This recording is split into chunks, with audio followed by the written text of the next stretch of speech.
Lots of people ask me about my dot files because of my nice-looking Tmux sessions with ZSH shells. Today I will demonstrate how to configure your terminal to look the same as mine. This is a screenshot from my RabbitMQ YouTube video. Here we can see a nice theme for our Tmux at the bottom. The two terminals here are powered by ZSH. For ZSH theming, we are using the ZIM configuration framework. Lastly, we are using NeoVim as a code editor. This NeoVim configuration is powered by AstroVim. Stay tuned until the end of the video to see how we can complete this whole configuration step by step. Here, we have a raw bash shell. We can use the apt package manager to install Tmux. Once Tmux is installed, we can install the Tmux plugin manager. TPM helps to install Tmux plugins easily. Once TPM is installed, we can add any plugins we want to the Tmux configuration file and then press the prefix key followed by the capital I key to install the plugins. Let's install TPM by cloning the repository inside the Tmux plugins directory. Once cloned, we need to add the default configuration inside the Tmux configuration file. Make sure to run the TPM script at the end of the Tmux configuration. Now we can exit and source these latest changes using the Tmux source command. There is a Catpuchin plugin for Tmux that includes beautiful themes for Tmux.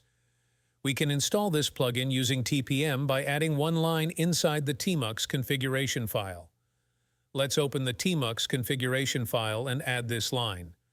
Once added, we can start a Tmux session and hit the prefix key followed by the capital I key. Let's exit Tmux and enable a few Catpuchin options inside the Tmux configuration file. Once these options are added, we can start Tmux again and see this nice Tmux theme enabled. Let's install Z-Shell using the apt package manager. Once Z-Shell is installed, we can execute the ZSH command to run Z-Shell. At this point, we can confirm that Z-Shell is working fine. However, its appearance is not very appealing. To enhance its look, we can install some nice themes. These themes can be installed manually or by using a Z-Shell framework such as ZSH or ZIM.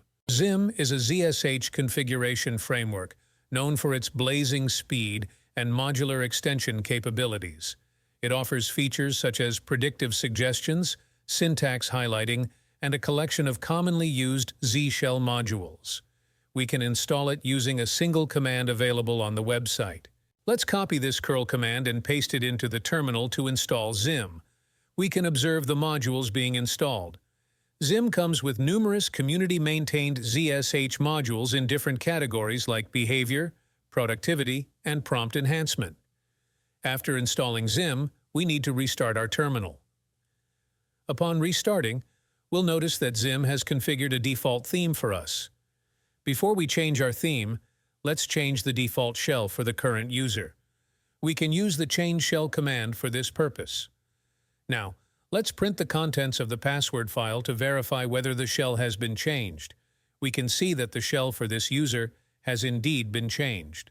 ZIM provides a variety of nice-looking themes. We can find this list in the ZIM documentation. To install a particular theme on our system, we need to open the ZIM configuration file and add two modules, one of which is the actual theme we are installing. After saving and exiting the file, we use the ZIM fw command to install the modules. Once the modules are installed, we can restart our terminal. After restarting, we will see that the theme has been successfully installed. Before we install AstroVim, we should take a backup of the NeoVim configuration. Once backed up, we can use a single git clone command to install AstroVim. After the repository is cloned, we can use the NVim command to open NeoVim. As soon as NeoVim is opened, all plugins will be installed automatically. Now, we have Tmux, ZSH, and AstroVim installed on our system. Let's start a Tmux session first. As soon as the Tmux session is started, we can see our default shell is ZSH, which is using themes provided by ZIM. Let's open the RabbitMQ project inside AstroVim. We can open a terminal inside AstroVim using ToggleTerm, and here as well, we can see the default shell is ZSH. If you are unable to see icons for Tmux, ZSH, and NeoVim, Ensure that you have installed and configured Nerd Font for your terminal. First, go to the Nerd Fonts website and download your favorite font. Then, extract these fonts into the fonts directory. Next, open Terminal Preferences and set your favorite font. After that, the icon should be visible. In this single window, we can see a beautifully configured Tmux, ZSH, and NeoVim setup. If you like this video, please give it a thumbs up and subscribe. Thank you.